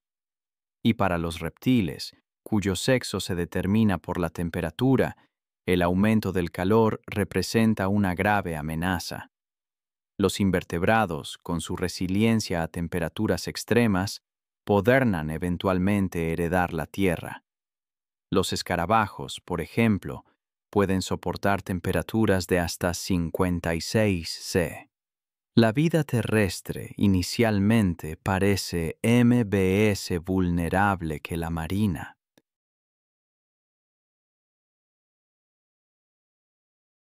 La pérdida de vegetación terrestre podrá perturbar los ecosistemas marinos al reducir el flujo de nutrientes a los océanos.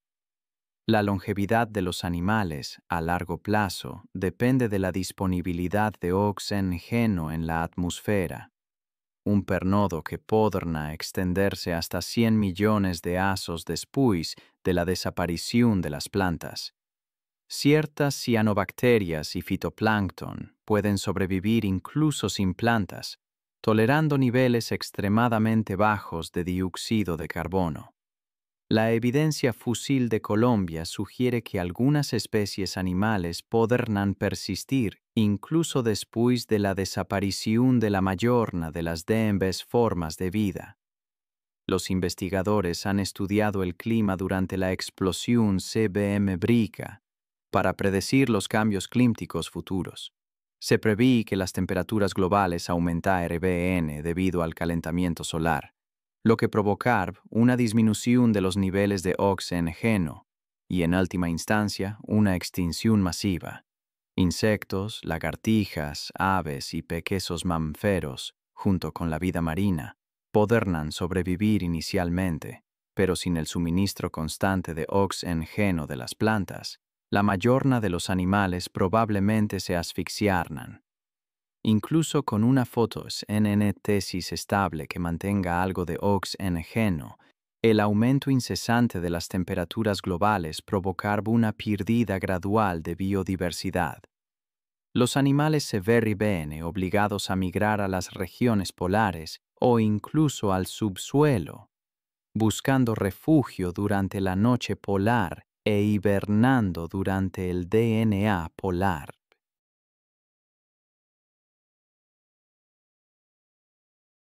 Gran parte de la superficie terrestre podrá transformarse en desiertos bridos, concentrando la vida principalmente en los océanos. Sin embargo, la reducción de la materia orgánica en el suelo y la disminución de los niveles de oxígeno en el agua de mar también amenazarán, en última instancia, la vida marina.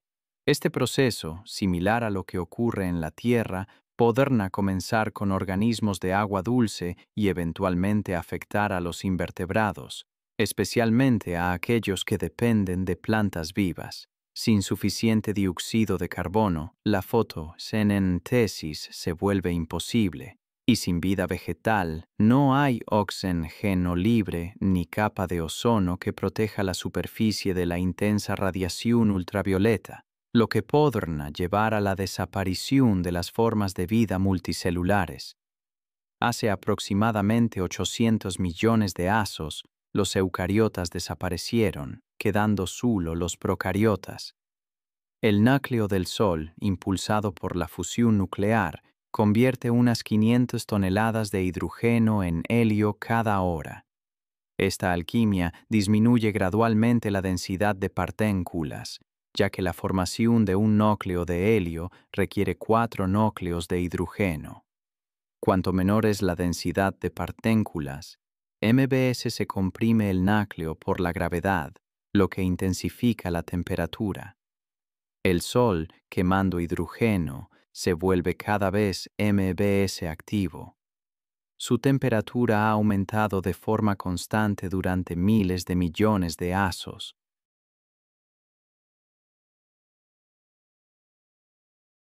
Incluso ahora, a medida que la combustión del hidrógeno disminuye, la luminosidad del Sol continúa aumentando, lo que altera las condiciones en la Tierra. Esto me hace reflexionar sobre el delicado equilibrio que sustenta la vida y la facilidad con la que puede alterarse. Durante muchos años, la masa de la Tierra se ha mantenido éticamente inalterada, con un delicado equilibrio entre la entrada y salida de agua del manto. Este equilibrio es esencial para mantener el agua líquida en nuestro planeta. Establecer el equilibrio entre la energía de la radiación solar absorbida y emitida es la condición MBS RNTica para la vida tal como la conocemos. Pero este equilibrio ahora ve amenazado. La cantidad de gases de efecto invernadero en la atmósfera terrestre ha aumentado significativamente, alterando el equilibrio energético y creando una capa adicional que causa el calentamiento global. El sistema regulador natural de la Tierra, el ciclo de silicato-carbonato, regula la cantidad de dióxido de carbono, manteniendo un clima estable. Sin embargo, este proceso opera en una escala temporal de aproximadamente 1.000.000 de años, demasiado lenta para contrarrestar el rápido calentamiento global que enfrentamos. La temperatura del Sol ha aumentado de forma constante desde que comenzó su trayectoria hace unos 4.000 millones de años.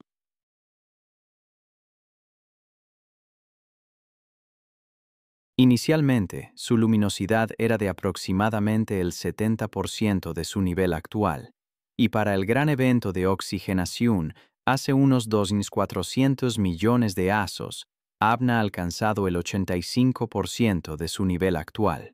Durante los próximos 1.000 millones de años, el Sol seguirá generando energía nuclear mediante la conversión de hidrógeno en helio.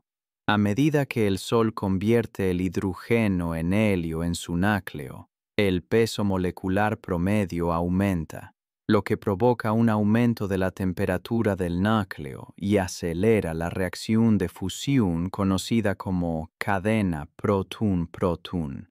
Este proceso incrementa gradualmente la luminosidad de la estrella, lo que conlleva un aumento de las emisiones de energía. Como resultado, el Sol brillar con MBS intensidad, aumentando la cantidad de energía entrante. Aunque no sean inmediatamente perceptibles, estos cambios tienen efectos profundos. Si el agua del océano se evapora rápidamente, las especies marinas podrán sobrevivir mejor que las de agua dulce debido al mayor volumen de agua oceánica. En cuanto a los animales terrestres, la temperatura ambiente afecta su tasa metabólica. El aumento de las temperaturas puede provocar un aumento de la tasa metabólica y una mayor ingesta de alimentos, lo que podrá acarrear MBS problemas para las especies supervivientes. Las especies de reptiles, cuya determinación sexual depende de la temperatura, se revelen particularmente sensibles al aumento de las temperaturas.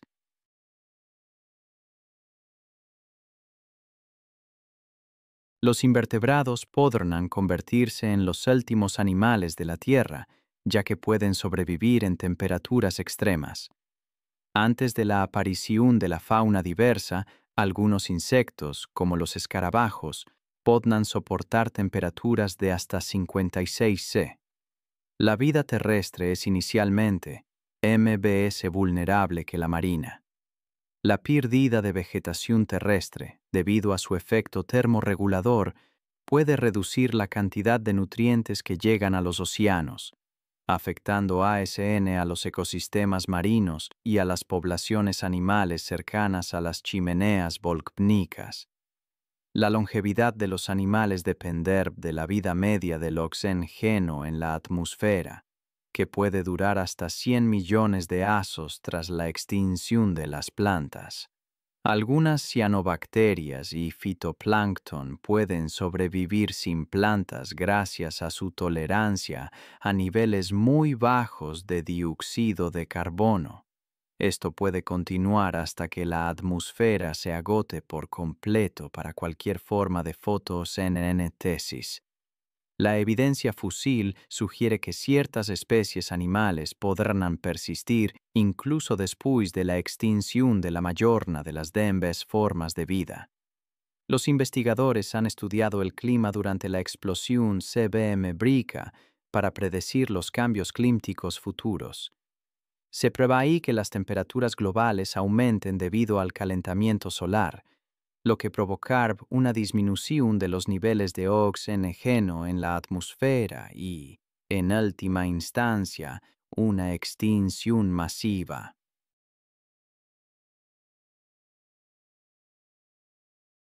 Se cree que los insectos, lagartos, aves, pequeños mamíferos y la vida marina sobrevivirán. Sin embargo, sin una fuente constante de oxígeno proveniente de la vida vegetal, la mayoría de los animales probablemente morirán por asfixia. Incluso con suficiente oxígeno, el continuo aumento de las temperaturas globales reducirá gradualmente la biodiversidad. Este proceso ya es evidente. Los animales se ven obligados a migrar a las regiones polares o incluso al subsuelo, sobreviviendo principalmente durante las noches polares e hibernando durante los días polares. Desafortunadamente, gran parte de la superficie terrestre podrá convertirse en desiertos bridos, concentrando la vida principalmente en los océanos. Sin embargo, la reducción de la materia orgànica en el suelo y los niveles de oxígeno disuelto en el agua de mar puede llevar a la desaparición de muchos habitantes marinos.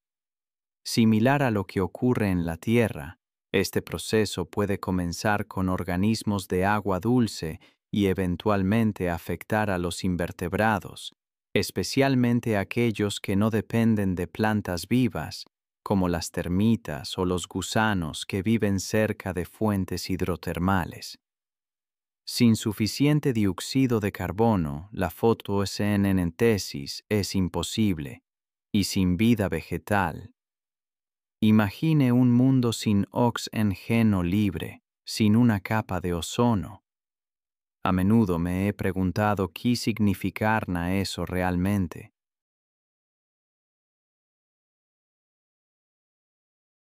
Significará una intensa radiación ultravioleta bombardeando constantemente la superficie, una dosis letal para la mayorna de la vida multicelular. Lenke, hace aproximadamente 800 millones de años, los eucariotas, las células MBE complejas, desaparecieron, dejando solo átropos a los procariotas MBS simples. El Sol, por supuesto, es el centro de esta historia. En su núcleo, las reacciones de fusión nuclear convierten unas 500 toneladas de hidrógeno en helio cada hora. Esta alquimia tiene una consecuencia: una disminución gradual de la densidad de partículas. Dado que se necesitan 4 núcleos de hidrógeno para formar un solo núcleo de helio, cuanto menor sea la densidad, MBS se comprime el núcleo bajo la incesante atracción de la gravedad. Esta compresión eleva la temperatura, lo que hace que los ciclos termonucleares sean MBS eficientes y liberen MBS energía. Por lo tanto, el brillo del Sol aumenta con el tiempo. Este proceso va acompasado de un efecto invernadero que, durante eones, ha mantenido una temperatura estable en la Tierra, salvo por periodos de glaciación. Esta estabilidad permitió que la vida prosperara en la superficie durante cientos de millones de años. La cantidad de agua entrante y saliente del manto se ha mantenido permanentemente igual durante tanto tiempo, manteniendo el agua en estado líquido. Todo es cuestión de equilibrio.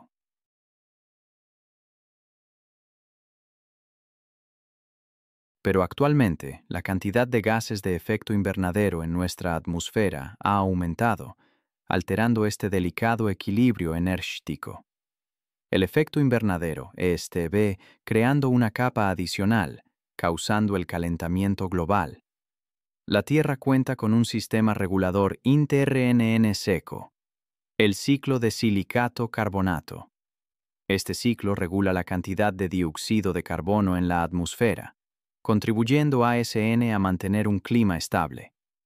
Sin embargo, y este es un pero importante, este proceso se desarrolla en una escala temporal de aproximadamente 1.000.000 de años. El calentamiento global al que nos enfrentamos ve ocurriendo mucho MBS-RB-PIDO, lo que hace que esta solución natural sea demasiado lenta para ser efectiva. Aunque la combustión del hidrógeno se ralentiza, la actividad solar continúa aumentando. Las temperaturas han aumentado de forma constante desde hace unos 4.000 millones de años, cuando nuestro Sol comenzó su viaje. Inicialmente, su luminosidad era solo del 70% de la actual. Para cuando se produjo la gran oxigenación, hace unos 2.400 millones de años, había alcanzado el 85% de su nivel actual. Durante los próximos 1.000 millones de años, el Sol continuará convirtiendo hidrógeno en helio, un proceso del que dependen casi todas las estrellas. Al hacerlo, su peso molecular promedio aumenta, lo que provoca un aumento de la temperatura del núcleo y una reacción de fusión MBE-RB-AIDA, la cadena proton-proton.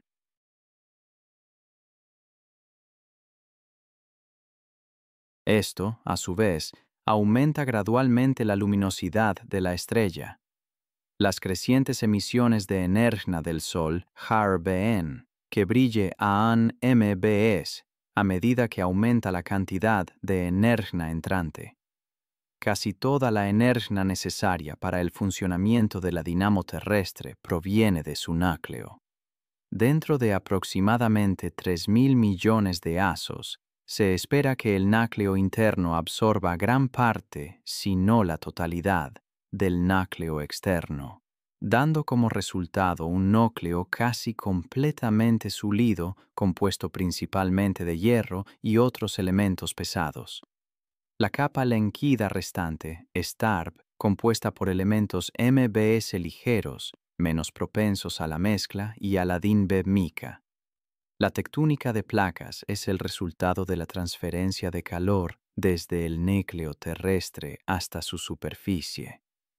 Esta transferencia de calor se produce mediante convección en el manto, combinada con la conductividad térmica.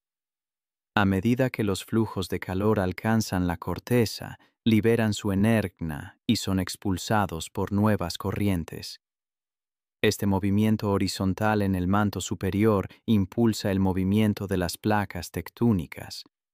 Sin embargo, a medida que la Tierra continúa girando y enfriándose, el núcleo externo líquido se solidifica gradualmente. Esta solidificación reduce la convección en el manto, lo que limita la resistencia de las placas. En unos 3.000 millones de asos, las placas dejan de moverse, y en pocos asos la convección cesar por completo, poniendo fin a la tectónica de placas.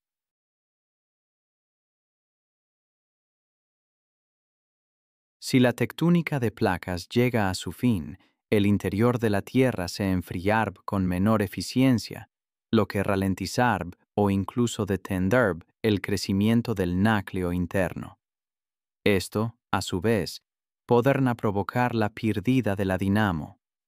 Sin una dinamo, el campo magnético terrestre se debilitará rápidamente, quizás en 10.000 asos.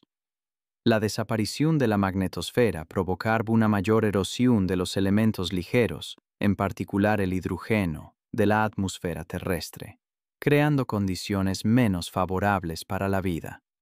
Dentro de unos 4.000 millones de asos, el aumento de la temperatura en la superficie terrestre provocará un efecto invernadero descontrolado, creando condiciones MBS extremas, quizás incluso MBS extremas que las actuales en Venus.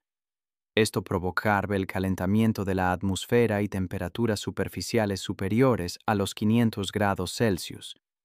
En algunas zonas, la superficie del planeta podrá derretirse, pero la mayor parte de la atmósfera permanecerá hasta que el Sol entre en su fase gigante.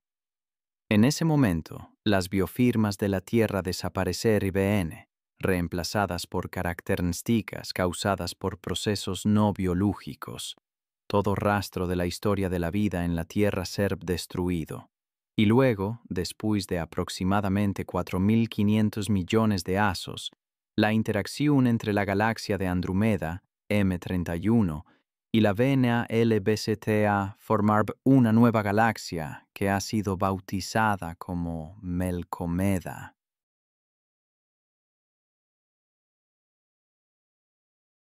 La galaxia de Andrómeda, M31, es una galaxia espiral que contiene hasta 1 billón de estrellas, en comparación con los 300 o 400 millones de la VNA LBCTA. Este ve formada por gas y polvo y tiene una forma aplanada.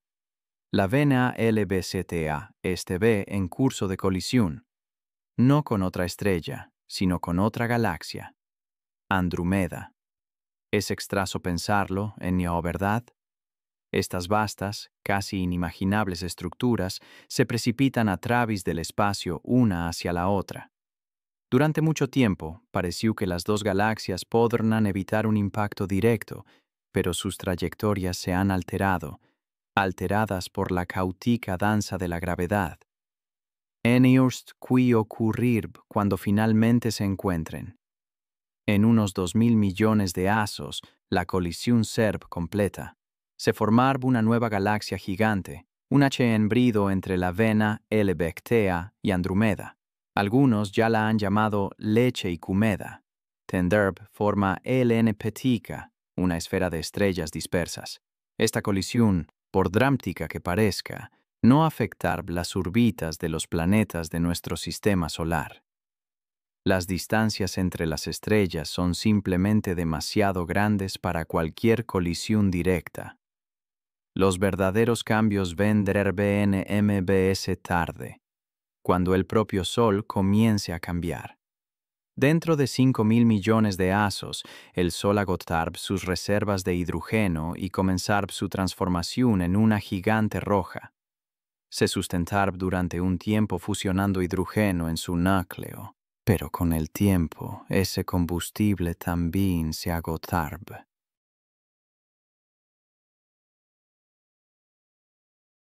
El núcleo se llenará de helio, MBE caliente y denso que el hidrógeno al que reemplaza. El Sol entrará entonces en una segunda fase de fusión termonuclear, quemando hidrógeno en una fina capa alrededor del núcleo de helio. La gravedad se intensificará y el Sol se expandirá hasta alcanzar un tamaño enorme, convirtiéndose en una gigante roja pulsante, miles de veces MBS brillante que hoy. Mercurio, el MBS cercano al Sol, no sobrevivirá a esta expansión, será absorbido e incluso evaporado. Venus, sin embargo, se librará por poco de este destino. La Tierra también comenzará a alejarse, calent vendose su atmósfera. Es difícil imaginar cómo serve el amanecer entonces. Ya no serve el ceblido y alegre disco amarillo que conocemos, sino un gigantesco ceniérculo rojo que se hunde lentamente en el horizonte. Marte sufrirá un destino similar. En cuanto a la Tierra, quizás 1.000 millones de personas podrán sobrevivir, pero el planeta sufrirá cambios herbésticos. MBS ALLB de Júpiter y Saturno, planetas actualmente no ideales para la vida, podrán volverse habitables a medida que aumente su temperatura. Encelado y Tit-Ebien, satélites de Saturno, podrán incluso convertirse en lugares donde se origine nueva vida. La Tierra, en cambio, probablemente se volverá inhóspita. Su atmósfera se disipará y su superficie se transformará en un océano de lava, con continentes flotantes de metales y óxidos, e icebergs de materiales refractarios. La temperatura superará los 2.000 grados.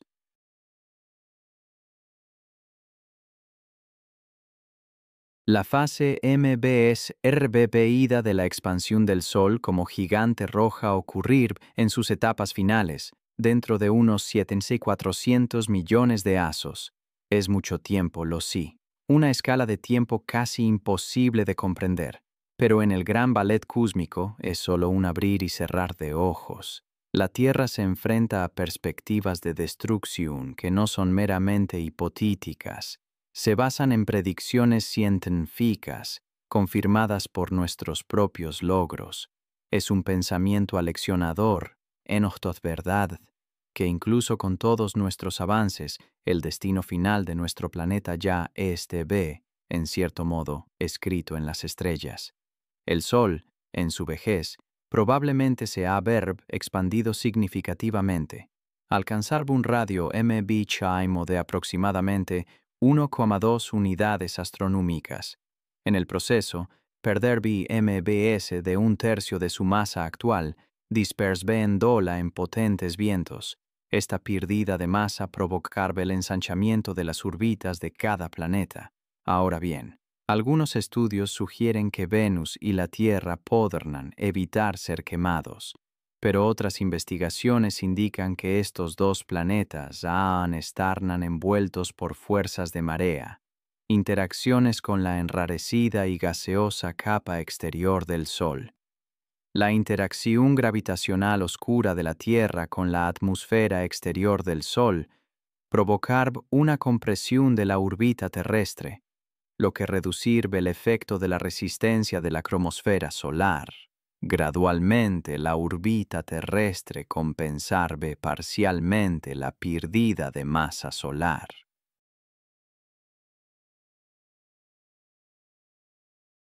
Es probable que finalmente se aleje de la Tierra en unos 7.590 millones de años. La resistencia atmosférica del Sol también puede causar su desintegración. A la Luna. Su órbita podrá acercarse a 18.470 kilómetros de la Tierra, cruzando potencialmente el LN-Mite rocoso del planeta. Como resultado, las fuerzas de marea causadas por la Tierra probablemente destruirán la Luna, convirtiéndola en un sistema de anillos. La mayorna de estos anillos se desintegrarán y los restos restantes caerán a la Tierra. Incluso si el Sol no afecta directamente a nuestro planeta, es probable que la Tierra simplemente se quede sin agua. La rotación de la Tierra hacia el Sol podrá provocar la pérdida del manto terrestre, dejando solo el núcleo. En 200 años, el núcleo terrestre podrá ser destruido. Según este sombrío escenario, el Sol, al convertirse en una gigante roja, simplemente destruirá la Tierra, que se evaporará en su atmósfera caliente y dejará de existir. Pero la historia del Sol como gigante roja no termina aún. A medida que los núcleos de hidrógeno continúan fusionándose alrededor del núcleo, se acumulará cada vez más helio en el centro y la temperatura seguirá aumentando. Este ciclo favorecerá la fusión del hidrógeno en la capa que rodea el núcleo. La velocidad de rotación de la capa se acelerará y el flujo de helio hacia el centro aumentará. Esta fase durará unos 500 millones de años antes de que el núcleo alcance finalmente la temperatura necesaria para fusionar el helio.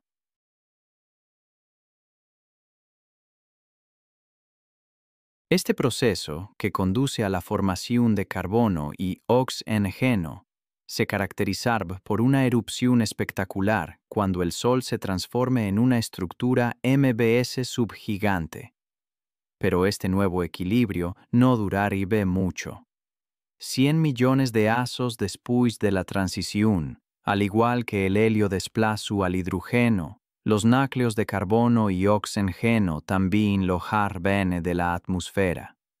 El núcleo se expandirá y la combustión del oxígeno y el carbono requerirá temperaturas MBS altas, al menos 600 millones de grados Celsius. Esta vez, el núcleo no podrá alcanzar la temperatura necesaria para reanudar las reacciones nucleares, ya que su masa ya no lo permite. Para alcanzar las temperaturas necesarias para fusionar los núcleos de carbono e hidrógeno en elementos MBS pesados, el Sol debe pasar por varias etapas. Al comienzo de su ciclo de vida, acumula energía, liberándola gradualmente en forma de luz y calor. Durante este proceso, se produce la fusión del helio en las profundidades de la estrella, lo que provoca la compresión del núcleo. Sin embargo, cuando la temperatura alcanza un nivel suficientemente alto, entra en juego el principio de Pauli, impidiendo una mayor compresión. Este mecanismo cúbentico actúa como una repulsión, impidiendo una mayor compresión de los electrones, lo que provoca su separación. Como resultado, el Sol deja de contraerse y las capas externas comienzan a expandirse y enfriarse, preparándose para dispersarse en el espacio.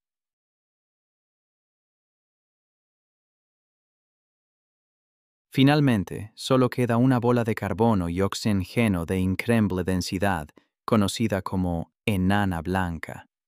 Esta enana blanca seguirá brillando durante varios miles de millones de años, pero las reacciones de fusión cesarán porque la temperatura ya no será lo suficientemente alta.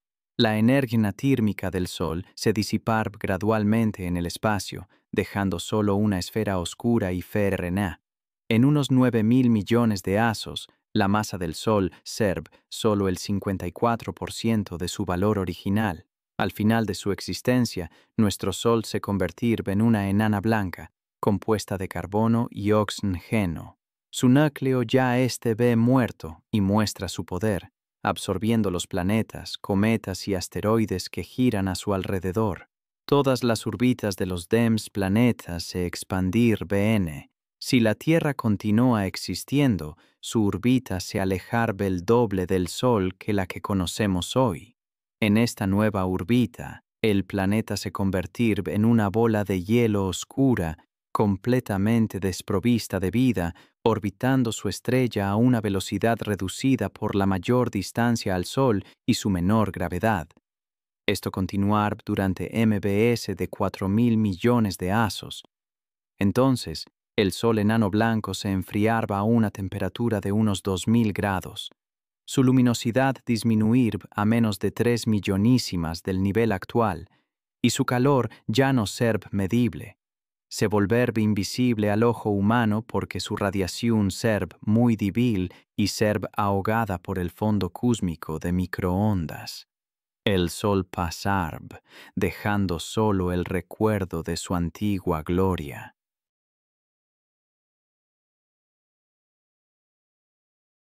En transición gradual de una enana blanca a una negra, nuestro planeta se enfrenta a estas perspectivas de destrucción. Aunque sabemos lo que le espera a la Tierra en un futuro lejano, nuestro futuro inmediato depende de cómo lo creemos.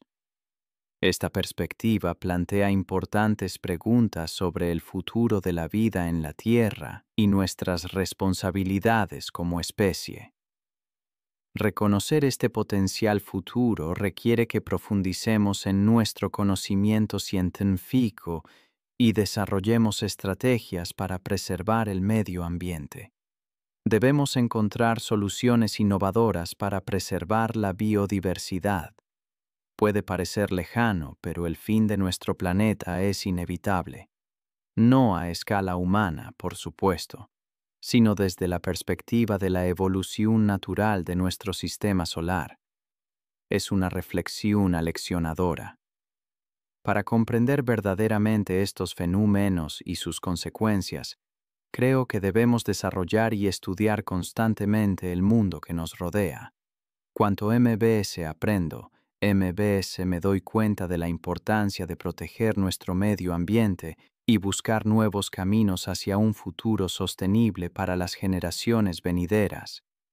Para MN, esta búsqueda del progreso científico parece ser nuestra única esperanza real de evitar la amenaza muy real de la extinción humana.